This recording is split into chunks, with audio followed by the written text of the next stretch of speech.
Hey guys, welcome back to Morgan Hill Farms. So one of the things that I always found really challenging when I kind of jumped into this whole gardening thing and growing food for our family was, what should I grow? How much of it should I grow? How am I going to preserve it? And what varieties are going to be the best to do that with? And so I thought I would make a video for you guys and tell you exactly what I'm growing and how much I'm growing of these things, along with varieties, and then also some preservation ideas and recipes. So the first one I'm going to talk about are my nightshades. Those are things like tomatoes, peppers, eggplants, and tomatoes by far are the #1 crop that I'm growing in my garden this year. Last year I grew 100 plants and that was not enough for our family. So this year I am shooting for 200 tomato plants, and there's certain varieties that I'll be growing of those. Some are going to be more based towards preservation, some are going to be more for your fresh eating, and I'm going to go over that with you. But I'm growing 100 paste tomatoes this year, specifically Amish paste tomatoes. And paste tomatoes are going to be a lot better for you if you're making marinara sauces, salsas, anything like that, because the water content of those tomatoes is a lot lower than your beefsteak style tomatoes. You'll just end up being able to preserve those quicker and not have to cook off so much water. Last year, I can tell you that about 80 pounds of paste tomatoes yielded me about 10 quarts of marinara sauce. So Amish paste tomatoes give you a really large plum style tomato. They're gonna be about 8 to 12 ounces, which is really large. Most of your plum tomatoes are gonna be about 4 to 5 ounces. So I am planting 100 of the Amish paste tomatoes. I'm also gonna plant 25 San Marzano tomatoes this year. Now those are a much smaller plum style tomato. These are your ones that you would typically find grown in Italy for your spaghetti sauces and marinara sauces. However, here I have found that they are plagued by blossom end rot. This year I did go down to my local farmer store and I bought a calcium supplement that I'm gonna try with those. But the reason that I am still growing those is because they are so prolific. Even though the fruits are smaller, those plants just put off fruit after fruit after fruit, and there's tons of clusters of them on just one plant. So I wanted to do 25 of those and try those with that calcium supplement this year. I'm also going to be growing one more variety of paste tomato, which is called Granadero, and that's a hybrid from Johnny Seeds. Now this paste tomato is about 4 to 5 ounces, so it's smaller than your Amish paste, but it is disease resistant and it's not susceptible to blossom end rot like the San Marzanos are, and it should produce later in the season for me. So I'm gonna be trialing that one. I'm only doing about 5 of that particular type of paste tomato, and I do like to do that sometimes where I just trial heirlooms or trial some hybrids just to see how well they do for me, so that I know that the plants that I'm planting are going to be the best producers and are going to give me what I need. If I grow something and it's not giving me the amount of food that I need, or the quality is not what I want, I'll know not to use that one. But I found some really good winners doing it this way, just kind of trial and error. I'm also going to be growing just 10 cherry tomato plants this year. Those are mostly just for fresh eating and for salads. I'm growing Sun Gold, which is a hybrid. It's super sweet and it'll produce really late into the season, especially here in the South. That's really important because as we get that hot, humid weather setting in, disease can really take over your plants. And then I'm also growing one that's called a rainbow blend from Botanical Interest. That's just a bunch of different types of cherry tomato seeds mixed together in a packet, so I'm not exactly sure what I'll get out of that. And then I'm also growing a few cocktail-sized tomatoes, which are about 2 ounces. You guys have probably seen these in the grocery store. They are really great for just kind of slicing in wedges and throwing on salads and things. So I'm growing one of those called Geranium Kiss. And yeah, so those two are going to be for fresh eating, the cherry and the cocktail tomatoes. And for the last style of tomato, we are going to be growing beefsteak tomatoes. So we're going to grow some Brandywine tomatoes. They yield about a 1.5 pound fruit. It's an heirloom. They're super susceptible to cracking, which is really lousy, but you can't beat their flavor. So we're going to grow 5 of those Brandywines. We're also going to grow 2 Black Beauties, which the skin on those is almost black, so they're really high in antioxidants. We're going to grow 5 Skyway hybrid beefsteak tomatoes from Johnny Seeds. Those are really resistant to cracking, as well as they're really prolific and disease resistant. So I'm hoping that those will go further into the season for me for fresh eating. And then we're also going to grow 3 Dr. Witchies, which is a tangerine color tomato that has almost a tropical flavor to it. So those beefsteak tomatoes will be for fresh eating, but also I'll be throwing those into sauces and whatever we're preserving. It's totally fine to mix those tomatoes in. So mainly what we're going to do with all of our tomatoes this year is we're going to do marinara sauce, diced and crushed tomatoes. We'll do salsas.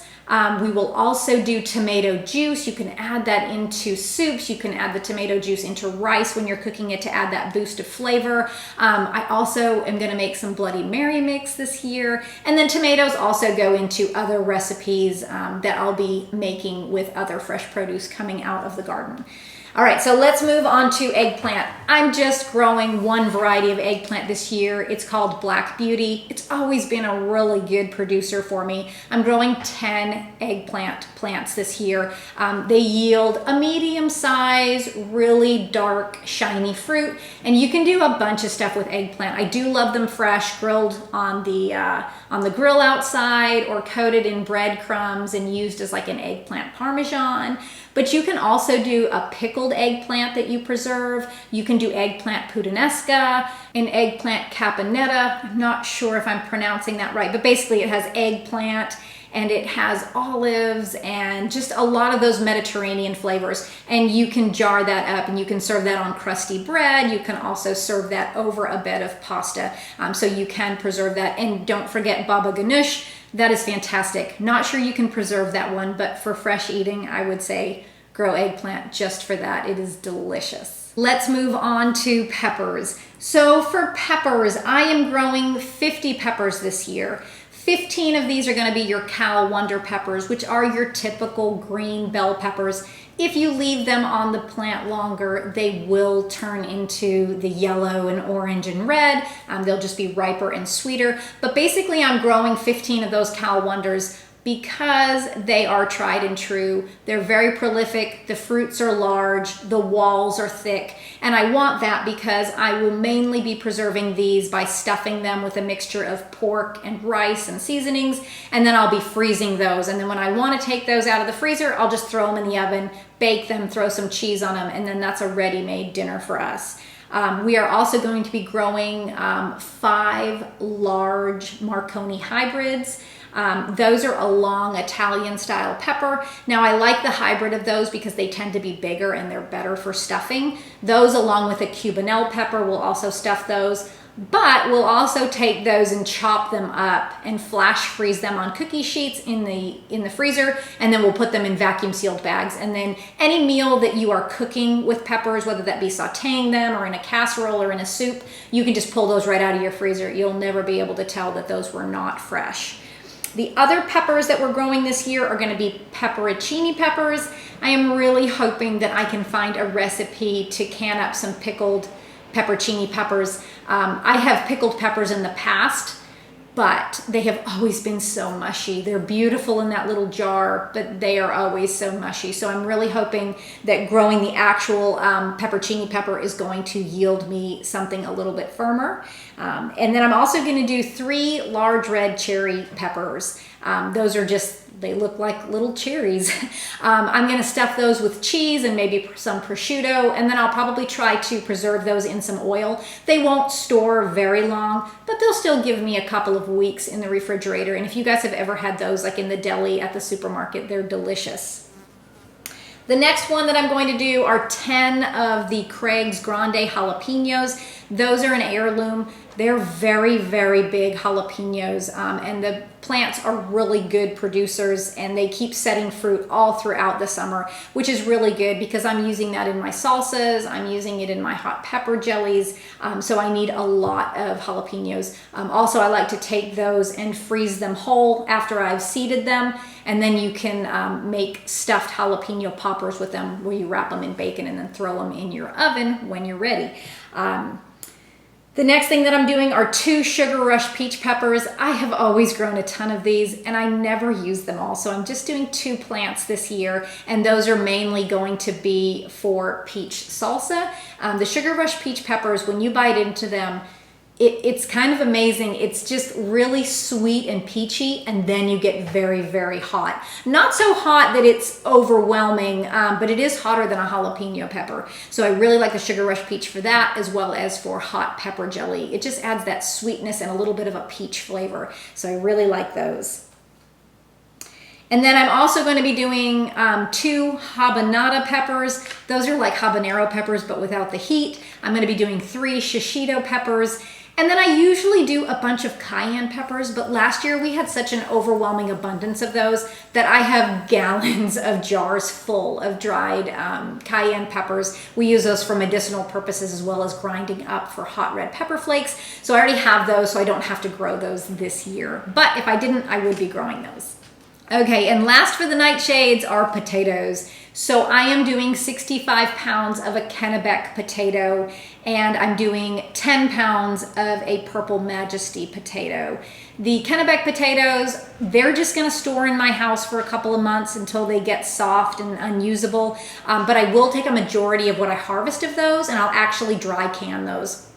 And what that means is that I'm putting them in a jar, I'm dicing them up, tossing them with a little bit of ghee or olive oil, seasoning them with maybe some salt or garlic salt, and then I'm putting them in the jar with no added liquid, and I'm pressure canning those. And when you take those out of the jar and throw them in a pan with hot oil, they fry up just like breakfast potatoes, just like French fries. I mean, you cannot tell that these things have been canned. It's amazing. So I will definitely preserve some of my potatoes that way, because here in the South, we really can't store them. But the rest of those potatoes will just be thrown in my closet, and I'll plant them next March as seed potatoes. And then the Purple Majesty potatoes, they're just going to be fresh eating. And then also I'm going to save some of those for seed potatoes as well. Moving on to sweet potatoes. So I'm going to do 3 4 by 8 foot beds of sweet potatoes this year. Each bed will allow me to put about 8 to 10 slips. So I'll need a total of 24 to 30 sweet potato slips in my garden this year. And that will be enough for the year for us. Those sweet potatoes are just gonna store wherever I put them. They are fantastic, very low input after you harvest them. But you can can them if you want to in a simple syrup. You can use them as baked potatoes, roasted potatoes. You can roast them with amaretto liquor. That's really delicious. You can also cut them up like French fries and eat them that way. So a lot of uses for sweet potatoes, also very calorie dense and very nutritious. Okay, on to alliums. Those are your onions and your garlic. So this year I planted 150 bulbing onions. The varieties of those include Texas Super Sweet, Yellow Granax, Red Burgundy, and Red Creole. Now, onions here in the South don't store well, so they won't store super long for me. I may get a few months out of those, so mostly those are gonna be for fresh eating, but I can also dice those up and flash freeze them along with my peppers if I wanted to have like some sauteed peppers and onions, but mostly I'll run out of those within a couple of months. But what I did plant this year were 750 shallots, which are a much smaller onion, and they can store for up to 7 to 8 months. So I'm trialing those this year. I have never done it myself, but I have seen a lot of people do it in the South and be successful. So if I am successful with storing those shallots, I will have fresh onions throughout the year for just fresh cooking and fresh eating. Also garlic. I did about 200 heads of garlic this year, and those are just going to be used in my regular cooking. I don't preserve those any other way than just throwing them in a box in my closet and just pulling them out when I need them. But I'll also save my biggest heads and my biggest cloves for seed garlic for the next year. And as far as the variety on garlic, I cannot tell you what variety I use. My mother gave it to me a few years ago. I can just tell you that it's a hard neck variety that produces the scapes. And so that's kind of an added benefit because you can pull those scapes off and saute them, or you can dry them and make a garlic scape powder that you can add into your soups. And it is so, so good. I also have down in my garden about 30 asparagus plants. Now those are perennial, so I don't have to start those every year. They just come back for me. I chose a variety called Mary Washington. That's a pretty standard variety, and I like that one because it's resistant to rust.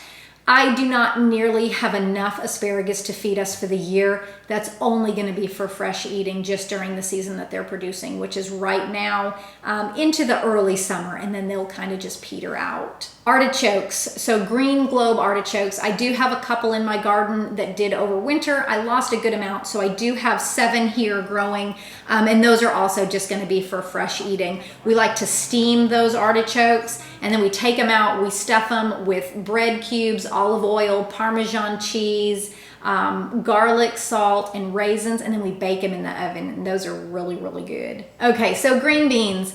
I'm only going to plant about 100-foot row this year. Last year I did about 3 times that amount, but I have so many canned green beans that I really don't need that much. So the green beans that I'm growing are called 274 Blue Lake green beans, and they have always been really, really good for me. They are a bush variety. The pole varieties always really get covered in pests for me, but the bush varieties don't. So I always stick with the bush, and I don't need a trellis, which is an added benefit.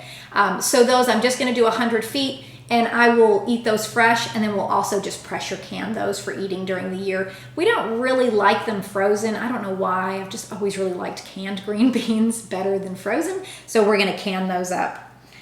Also, shelling green peas. This year we did 210 feet of green peas. We chose 2 varieties from Johnny Seeds. They're both hybrid. One is called Maxigolt and the other is Bistro. So the reason I went with the Maxigolt this year is because it has a longer harvesting window. If you have ever grown green peas, you have to harvest them immediately when they're ready. Otherwise they lose that sweet tenderness and they kind of go to this thick, starchy little ball of a pea.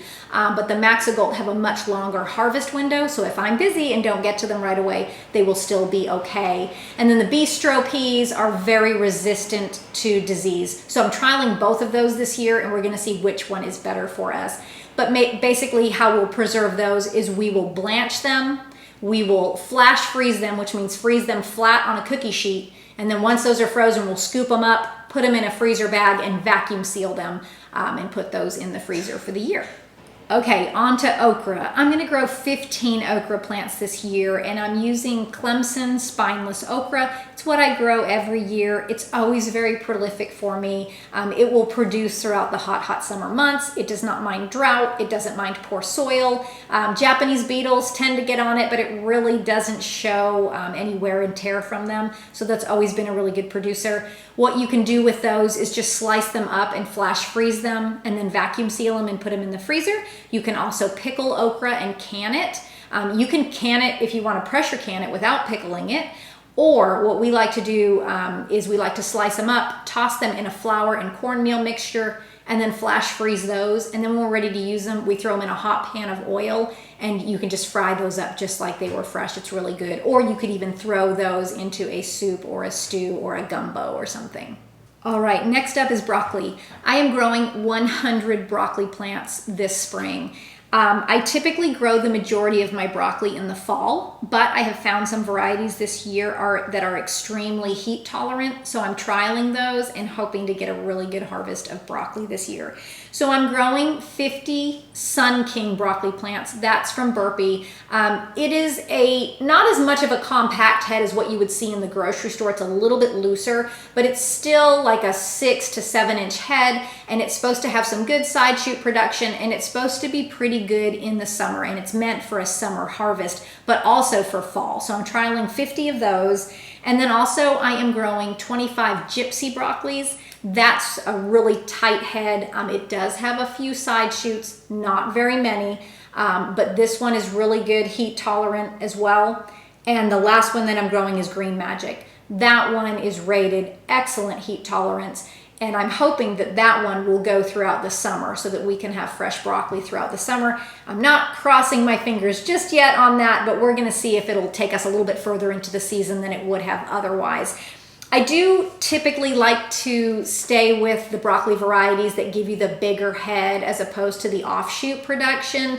Offshoots are nice, But if I'm storing this stuff, like I really want to get a really big head and cut that, blanch it and freeze it and get it in my freezers, as opposed to just getting a bunch of little offshoots and a small head. So that's what I go for preservation. This spring, I'm also doing 25 early golden acre cabbage. That's a 60-day cabbage. I really can't do anything longer than that here because we get so hot so quickly. That'll give me a nice solid little head of cabbage. I won't be doing any preserving with that. I can't really make sauerkraut with that in the summertime because my ferments typically go bad this time of year because we are getting so hot. I'll do my sauerkraut and that type of stuff in the fall time when the indoor temperatures are cooler. But this is mainly going to be for fresh eating. And in the fall time, I will also end up growing a bunch of storage cabbage, probably about 200 head of cabbage. But right now, the 25 head are just for our fresh eating. Okay, cucumbers. So we're doing 10 pickling cucumbers called Cool Customer from Johnny Seeds this year. This is a hybrid.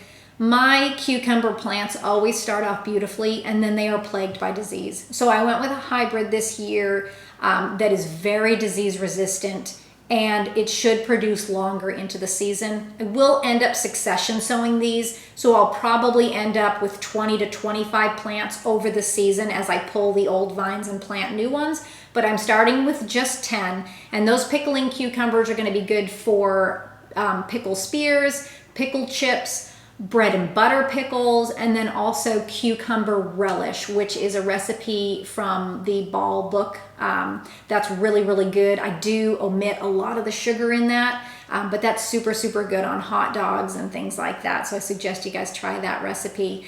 I'm also growing 5 sashimi cucumbers this year. That's from Johnny Seed, and that's a hybrid, and that's more of your long English style cucumber. It still does have a really small seed cavity, which is good, and you can harvest that anywhere between 8 to 12 inches. If you guys have ever seen a cucumber on your vine and you leave it till the next day, it's kind of like a zucchini, right? Like you get down there the next day and it's massive and then it's bitter and you can't eat it. But the sashimi hybrid cucumber from Johnny Seeds will allow me a little bit of a longer harvest window in case I miss some of those cucumbers. But that's going to be for fresh eating. And then I'm also going to do 5 muncher style cucumbers from M.I. Gardner, and those are like those cute little cocktail cucumbers that you see in the store that are bagged up in like a pack of 5 or 6. So those will also just be for fresh eating. If you guys are going to make pickles, I highly suggest you do a pickling variety.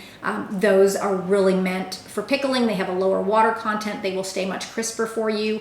And if you can do a low temperature pasteurization or a low temperature processing with your pickles, that's going to give you the crispest pickle that you would get. That involves kind of keeping a temperature of around 180 degrees and water bathing your pickles for about 30 minutes. It's not as hard as it sounds, and that's how we do all of our pickles. And that is the crispest pickle that I have ever made, and it's delicious. Okay, on to squashes and summer squashes. So I'm doing 7 lemon squash this year. You can grate those, you can slice them and dehydrate those. Those lemon squash are really disease resistant and bug resistant, but I will end up succession sowing those. So I'll probably end up with 14 to 21 plants over the season. And then also zucchini. I'm gonna start with just 5 zucchini plants. The squash vine borers always get these. I'm just gonna do a Black Beauty zucchini this year. That's what I always do. And I'll get a few fruits off of those before they get eaten by the squash vine borers, and then I'll just succession sow those. So I'll probably end up with about 15 zucchini plants. But I will shred those. I can freeze those in the freezer for things like sweetbreads and muffins. Also, I can slice those and dehydrate those for throwing into soups and casseroles. Zucchini and summer squash really hydrate well. You can also freeze those, and you can can them, although I found that they're pretty mushy, but some people really love them. And then I think you can also make some types of relishes with those if you wanted to do that. I am growing 7 Long Island cheese pumpkins this year. That should give us enough for the year. Those things, once I harvest them, they're just gonna come sit on my shelf until I'm ready to process them in the middle of winter. And I just puree those and keep them in the freezer for anything that you would use a pumpkin puree for, like a soup or a pumpkin roll, pumpkin muffins. You can put them in dog food, all kinds of stuff. But that's the only pumpkin that I'm gonna be growing this year. And then I will grow about 3 butternut squash, Butternut squash has a love-hate relationship with me. I'm gonna grow the Waltham butternut squash this year, and they always really get overtaken by squash bugs. So I will try to succession sow those. I'll probably end up with 9 plants total. And so that will take us through the year, and those I just store on my shelf until I'm ready to use them. They go all the way through the year into the next summer. All right, guys, so I know that this was a little bit of a longer format this time, a little bit of information here. Hopefully you stuck with me. If you did, thank you so much. And if you have any other questions or comments, I'm happy to answer those. But thank you guys so much for hanging out with me today, and I hope you have a great rest of your day.